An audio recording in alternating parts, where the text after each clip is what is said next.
अऊज़ु बिल्लाहि मिनश्शैतानिर्रजीम बिस्मिल्लाहिर्रहमानिर्रहीम। अस्सलामु अलैकुम वरहमतुल्लाहि वबरकातुहू।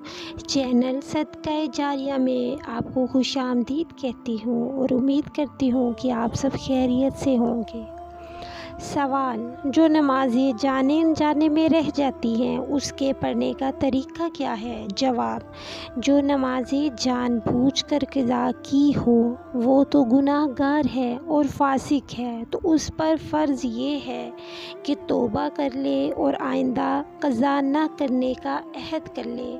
बल्कि यही काफ़ी नहीं है, तौबा के साथ साथ तलाफ़ी भी करे और जो उसकी नमाज़ें रह गई हैं उसको अदा भी करे। इसी तरह अगर कोई नमाज अनजाने में रह गई हो, मसलन नमाज का वक़्त ही याद नहीं रहा और बातों में लगा हुआ था, भूल गया, जबकि उसने ये जानबूझकर ना किया हो, तो ये शख्स गुनाहगार नहीं होगा।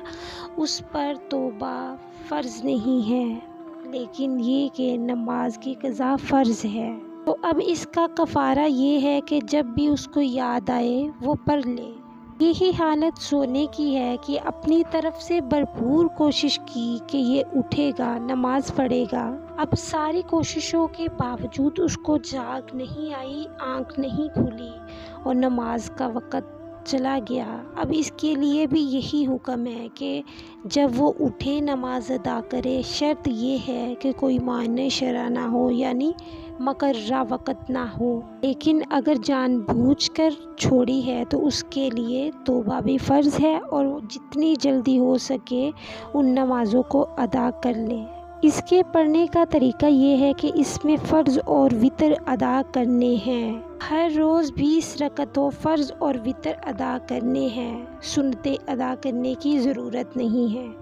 अब इस नमाज को अदा करने का तरीका अलग होगा कि अगर आपको याद है कि आपने कितनी नमाज़ें छोड़ी हैं तो उसका हिसाब लगाइए, लेकिन अगर याद ही नहीं तो हिसाब लगाइए कि बालिग कब हुआ था। अब ये भी याद नहीं तो फिर लड़का है तो 12 से 15 साल के दरमियान बालिग होता है, तो 12 साल के हिसाब से अब उसकी उम्र है तो तब का हिसाब लगा कर अदा कर ले। लेकिन अगर किसी को याद ही नहीं तो इस नमाज को क़ज़ाए उम्री कहा जाएगा, यानी उस पर ज़्यादा नमाज़ें चढ़ी हुई हैं।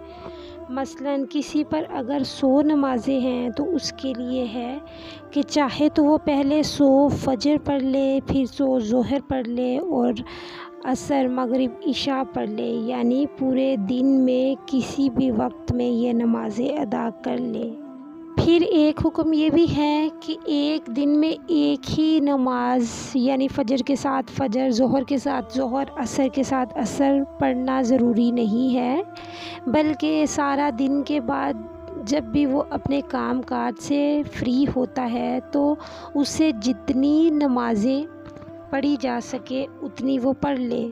के अलावा इसके लिए ये भी हुक्म है कि वो फ़र्ज़ के अलावा अगर वो कोई नफली काम कर रहा है तो उस नफली काम को वो छोड़ दे, बल्कि जो उसके ज़िम्मे नमाज़ें हैं जो कि फ़र्ज़ है पहले उनको अदा करे, फिर उसके बाद नफल की तरफ आए, क्योंकि हमसे सवाल जो है फ़र्ज़ का होना है।